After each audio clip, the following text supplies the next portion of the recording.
Oke, kali ini aku akan buka dengan pertanyaan. Tahu nggak entrepreneur, content creator Theo Derek? Tahu dong.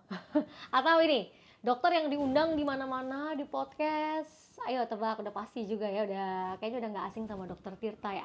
Atau jurnalis yang ikonik banget. Ini kalau kita bilang jurnalis yang ikonik, kalau nggak tahu keterlaluan. Pasti semua udah bilang Najwa Shihab. Yap, tahu ya semua. Sekarang pertanyaan yang kedua. Tahu nggak sih salah satu kunci suksesnya mereka tuh apa?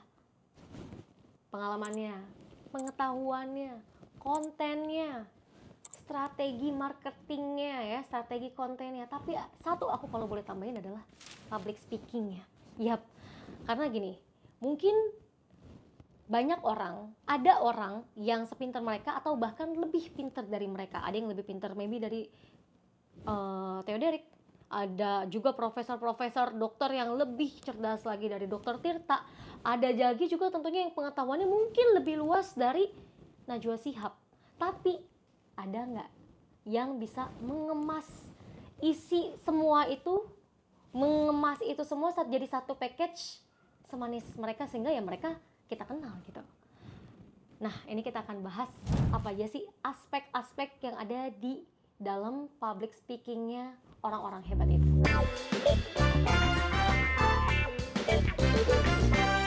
Yang pertama, otentik. Jadi diri sendiri, jujur, nggak harus kayak dibuat aku harus terlihat seperti Najwa Shihab ngomongnya. Oh ya udah, aku aja Sandra. Nah, kita bedah ya. Misalnya Theo Derek ini dikenal dengan apa? Dia disebutnya kokoh realistis karena dia apa adanya, cara ngomongnya juga sangat jujur ke audiensnya. Dia kasih tahu struggle-nya dia, makanya dia disebutnya kokoh realistis. Dan banyak orang yang kayak belum dapat gitu sisi-sisi dari konten creator lainnya atau motivator lainnya, jadi banyak yang relate. Dokter Tirta, nah ini dia nih, kayaknya untuk seorang dokter dengan cara ngomong dokter Tirta, sebenarnya kalau di balik layar mungkin banyak yang kayak gitu, mungkin ada yang kayak gitu, tapi yang berani di depan layar kayak gitu dokter Tirta. Dan itulah jadi ketika dokter Tirta muncul kasih pengetahuan yang mungkin juga semua orang udah bahas, tapi dengan cara dia seperti itu, wah itu sangat ngena bagi banyak orang dan jadi langsung relate gitu. Yang ketiga, Najwa Shihab. Wah ini bentar, mau baca dulu gaya-gayanya. Wajah penjara cermin hukum negara. Sungguh-sungguh atau pura-pura? Keadilan jadi barang sukar ketika hukum hanya tegak pada yang bayar. Nah, itulah yang juga jadi pembeda Najwa, otentiknya dia, cara ngomong dia yang berirama, dia berani, dia lugas, dia tegas. Dan itulah yang kalau kita ngomong jurnalis Indonesia yang terkenal siapa? Najwa Shihab, dan otentik itu melekat di dalamnya. Yang kedua, cara mengemas konten.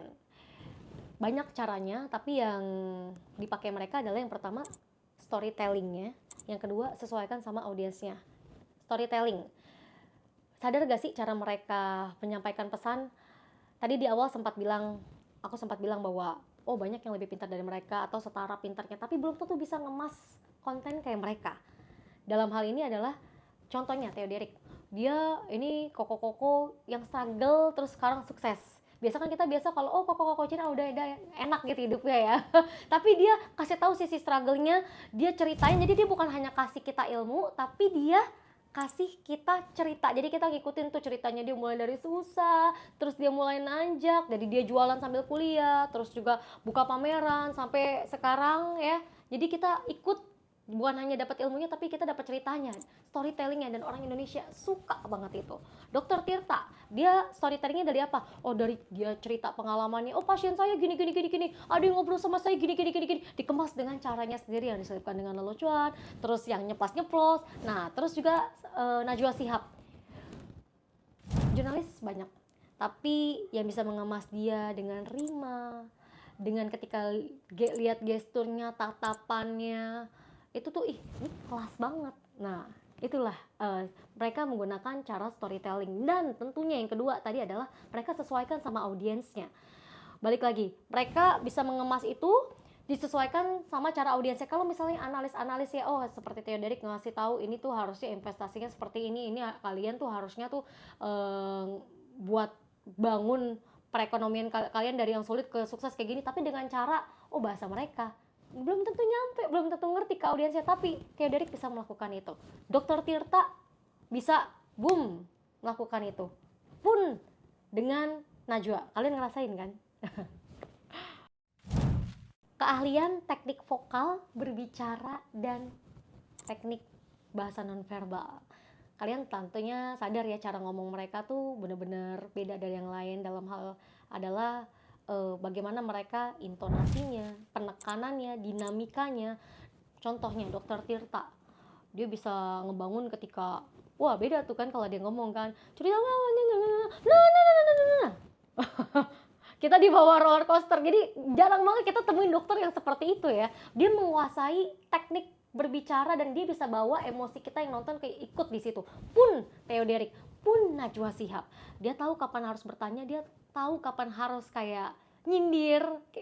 Dia tahu kapan itu tajam. Nah, itu tuh teknik vokal yang mereka kuasai dan itu luar biasa. Pun bukan hanya teknik vokal dalam hal berbicara ya, karena speaking itu bukan cuman apa yang keluar dari mulut kita, tapi bagaimana tatapannya Najwa Shihab ketika dalam hal ini serius, begitu tajamnya lihat ke kamera, kemudian juga bagaimana bahasa non-verbalnya mereka. Jadi karena semua ini tuh apa yang kita gerakkan tubuh kita ini akan mempengaruhi apa yang kita keluarkan suaranya. Jadi bukan cuman kita mainin suara, tapi kalau kita mainin olah vokal tangan, mata, raut wajah, itu akan membentuk dengan sendirinya suara yang keluar dari mulut kita.